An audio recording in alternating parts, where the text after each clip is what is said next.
Self-development, LETV. Parents use prison experience to connect with reclusive young adults. A square room no more than 1.5 square meters. There are no mirrors or anything else hanging on the white walls. There are no cell phones, laptops, or anything else that would allow them to communicate with the world. The only connection to the outside world is an opening at the bottom of the doorway. There are parents here who have recently put themselves in solitary confinement for their children. The blue shrouds have something in common. They've spent 2 days and 3 nights in solitary confinement. They are parents of hikikomori, reclusive loners in their 20s and 30s who rarely leave their rooms. Since April, they have been participating in a 13-week parent education program for parents of isolated and reclusive young adults. The program is part of the Family Connections program launched last year by the Youth Foundation and Blue Whale Recovery Center, which teaches parents how to communicate with their children and how to look inward. As part of the training program, parents learn various ways to understand and address their children's isolation and withdrawal. In the process, parents realize the importance of communication with their children and participate in various activities to understand their children's psychological state. Last month, I participated in a 2-day, 3-night healing camp in Hongcheon-gun, Gangwon-do. The camp is equipped with a facility that replicates a prison cell.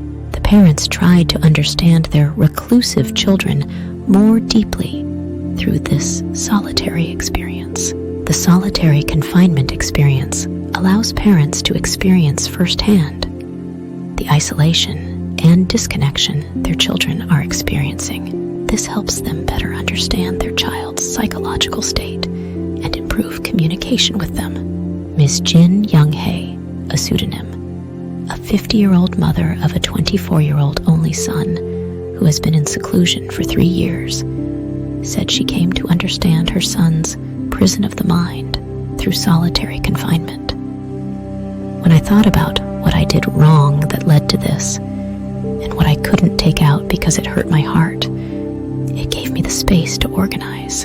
Jin's child was gifted, and his parents had high hopes for him, but because he was dwarfed, he struggled to make friends at school. He even developed an eating disorder, which made it difficult for him to attend school. He dreamed of attending a prestigious university, but he ended up at a college that didn't meet his expectations. For a semester or so, she seemed to be doing well. But then one day, she slipped into the shadows. Seeing him locked in his room, not bathing or eating properly, burned her up. There seemed to be a lot going on, but it was hard to tell. Park Han-sil, a pseudonym, is in a parenting program for her 26-year-old son who hasn't communicated with the outside world for 7 years. He has a history of running away from home several times and rarely leaves his room. The reason for his isolation and reclusiveness is unclear, but she suspects it's due to relationship wounds. When she tries to talk to him, he doesn't respond, so communication is difficult. Miss Park has tried many ways to get him out, but it's not easy. "I'll take care of it," was the only thing he would say. She tried to improve the situation through counseling and hospital visits, but her son's condition did not improve. The medication was burned, but he wouldn't take it, and he became addicted to gaming. Miss Park is saddened by the change in her son's appearance. He used to weigh about 55 kilograms, but he suddenly gained 20 kilograms. His stomach suddenly came out. He didn't brush his teeth, and he didn't take care of his hygiene. She used to be a neat and organized child, but that has disappeared. Her husband and other children are also depressed and frustrated by her son's reclusiveness, Park said. "My husband doesn't want to acknowledge his condition, saying, "I tried my best. Why are you like that?" My daughter also has a hard time looking at her brother and wondering why he doesn't do his job and live like that. While her son's mind is still behind the curtain, Park says she feels like she knows a little bit about how he feels.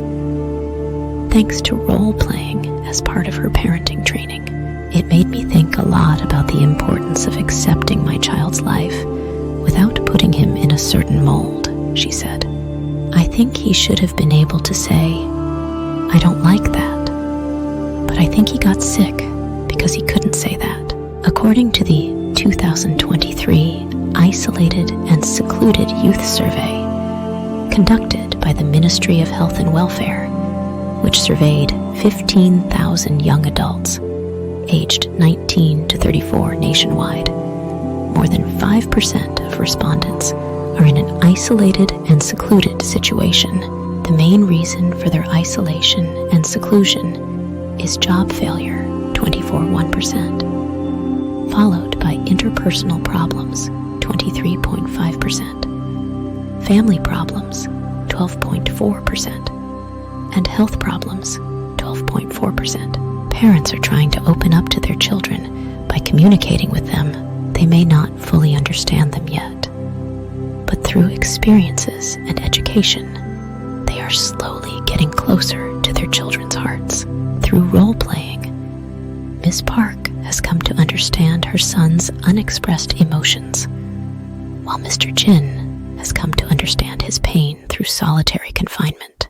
They hope their efforts will one day pay off, and their children will be able to communicate with the world again. Source: BBC Korea Hyojung Kim. Thanks for whack thing.